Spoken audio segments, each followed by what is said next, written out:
£375 billion.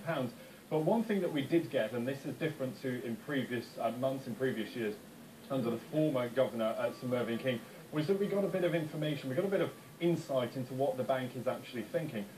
We'll hear a lot about this over the coming months, and it's this notion of forward guidance, the idea that the Bank of England will start to give ideas about maybe when interest rates might start to rise, and maybe even then tying them to specific targets. So if economic growth registers at a certain level, or if unemployment begins to fall and hits a certain level, then that is when the Bank of England may start to take action when it comes to interest rates. But nonetheless, today's announcement pretty underwhelming as far as the markets were concerned. They're really just trying to get an idea of what the new boss, what the new man at the helm will deliver for the bank. The real truth, the real telling things will be when we get the minutes of this meeting. They'll be published in about 2 weeks' time. So we'll get an idea of exactly what they were thinking and just how many members on that MPC panel, how they voted, and exactly who's thinking what and when. And sterling at a 1 month low against the dollar, government bonds falling sharply as well. How does that come about? Just explain how that fits in with this. Yeah, I mean, I'm just looking at the number now, Tim, and sterling's off about 1.4% against the dollar, and this is all tied in, of course, with the perceived risk when it comes to the UK, but also in relation to what we've seen in the United States, of course, because the US Fed, the central bank there, has also made it known that they're pulling back from their strategy of propping up the economy through more rounds of quantitative easing, through more asset purchases.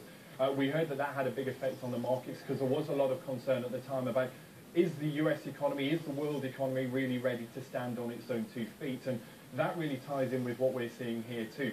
The Bank of England, the central bank here, saying, well, we're not really at that position yet. And it's also interesting, if you read down into the statement from the Bank of England, they say that it's a bit of a warning shot, really, to many investors and many of the markets. They say that in the committee's view, the implied rise in the expected future path of the bank rate was not warranted. So they were basically saying investors are getting a little bit ahead of themselves when they start to talk about when rates will rise.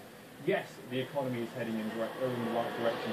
Yes, a lot of the economic indicators are looking better. We have better than expected manufacturing, better than expected construction figures. We've also had a stronger than expected rise in the service sector, which still accounts for about 3/4 of our economic output. So whilst things are heading in the right direction, we're not there yet. So it's a case of really wait and see, just see what the economy does before we start to take any drastic action. And on the flip side of all this, many critics say actually the new boss at the Bank of England should just stay hands off. Things are heading in the right direction, the bank shouldn't get involved, and things might start to get better on their own. Okay, great. Ben, thank you very much indeed.